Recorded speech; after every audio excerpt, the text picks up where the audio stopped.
Et si Boeing savait depuis le départ qu'il mettait les passagers de son 737 MAX en danger, la responsabilité du constructeur est désormais évidente selon certaines familles des victimes du crash d'Ethiopian Airlines.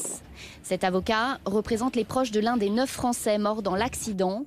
Ils se sont portés partie civile dans l'instruction ouverte pour homicide involontaire début avril suite à la tragédie d'Addis Abeba et ils souhaitent que l'enquête s'accélère.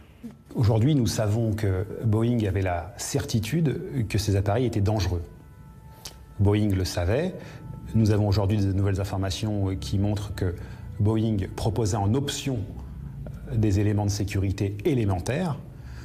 Et aujourd'hui, les conséquences de ces différents manquements de la part de Boeing, c'est que la justice doit aller plus loin que le simple homicide involontaire. La justice doit poursuivre Boeing, doit mettre en examen la société Boeing pour homicide involontaire aggravé, c'est-à-dire qu'il y a une mise en danger délibérée de la vie d'autrui. D'après de récentes révélations, l'avionneur avait désactivé le signal d'alerte censé avertir des dysfonctionnements du système anti-décrochage de son avion 737 MAX. Le constructeur avait donc rendu cette alarme optionnelle et payante, mais sans en parler aux compagnies aériennes. L'enquête judiciaire devra faire toute la lumière sur ces éléments techniques. Pour les proches des victimes, faire condamner rapidement les responsables est la seule manière d'éviter d'autres crashs.